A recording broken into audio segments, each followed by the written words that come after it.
Hello, it is Saturday, and this week's topic is safe zones and safe spaces, and there's no tiptoeing around the fact that the only reason that we're doing this topic this week is because of the conversation revolving around August and Emery's video from last week. Since my video is at the end of the week, I think the rest of the members of this channel have hit like every single point that I really wanted to get across in whatever video I was gonna make this week. Especially August and Emery's video. I think their video was the best video of the week, coming from the people who are at the center of, the drama. And like they said, the original discussion that arose from their video about sex toys was mature, it was professional, it was constructive, and people who were not involved in the original creation of this discussion, they came in and they turned it into like a battle of insults. It wasn't even a battle of insults because August and Emery were not insulting anyone, they were being insulted. People were bringing their identities into question and questioning whether or not they deserve or are supposed to be representing FTMs on an FTM channel. Bottom line is they identify as FTM. Yes, non-binary FTM, but FTM is part of that. And I think if you look at the community, their portion of the community represents a significant portion, and like they said, they are 1 video a week out of 8 videos a week, and I think that's reflective of the actual, community. And I think if we were to represent the community as a whole, I think the only way to do it is to include that kind of identity on our channel. And for the people who are saying that we should only represent one kind of FTM because we're an FTM channel, well, I literally don't understand that argument, because if we're going to represent the community, we need to represent it in its diversity, which is what we are doing. It's really surprising to me, yet nothing new in our community, that all of these insults about, their identity being fake, them being misgendered, they were all coming from trans people, they were all coming from FTM people. And it's really interesting because I feel like all trans people have been at a point in their lives where they felt essentially powerless trying to explain how their identity exists to someone who has never experienced it and who doesn't understand.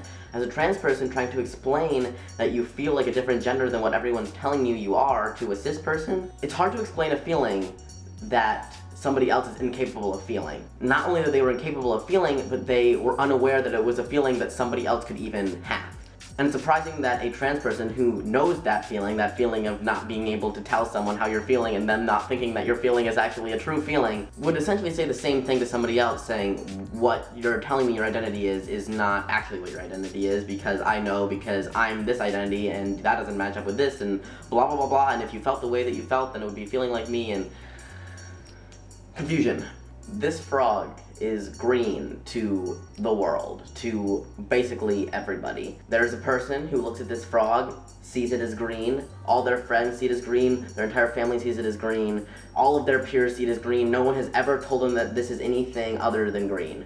If I came up to them and I said, this looks like a red frog to me, and that person said, no, your eyes see it as green, I know you see it as green because I see it as green and everyone sees it as green, there's no way that you're actually seeing a red frog here. So whether they believe me or not, I'm still seeing it as red. I'm still gonna tell them that I see it as red because that's actually what I see. And the only thing they're doing by saying you don't see it as red is making me feel shitty because I see it as red, and the world's not okay with me seeing it as red. They don't even believe that I'm seeing it as red, and then someone new comes along and says, I see that frog as blue. Shouldn't I be aware that their identities that I don't understand, that I might not understand, that I might not be able to comprehend, but shouldn't I be aware that they probably exist? Because mine existed and no one else believed me. Shouldn't I be aware, one, how shitty it feels? Shouldn't FTM people know that you can be FTM without being your exact kind of FTM?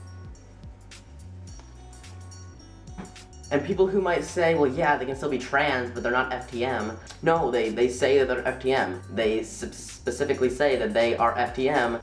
They say that they're blue. They don't say that they're like beige or something. Like, they're telling you what they are. And if they're telling you what they are, then that's what they are. And I feel like half the people who were causing the problem don't actually even watch this channel at all. So this channel is supposed to create a safe space for trans people. By attacking any trans person's identity, you're attacking your own, because you're basically saying it's okay to tell someone their identity does not exist. You're basically telling every single person who doesn't think your identity exists that, it's okay to think that somebody's identity doesn't exist and then completely ignore what they're telling you. You're basically saying that it's up to the person to decide whether or not they want to recognize someone else's everything, anything. And especially when you attack people within your own community, you are creating an unsafe space for yourself. No matter how different you think we are. But if you're a decent person and you know what it feels like to get stomped on a daily basis, or even one time in your life, if you've ever felt pain, it's just hard for me to imagine why you would say things that you know have hurt you before. These are things that you've probably heard before, and it's not pretty. Next week is Gay FTMs, which is totally my jam. See you next Saturday.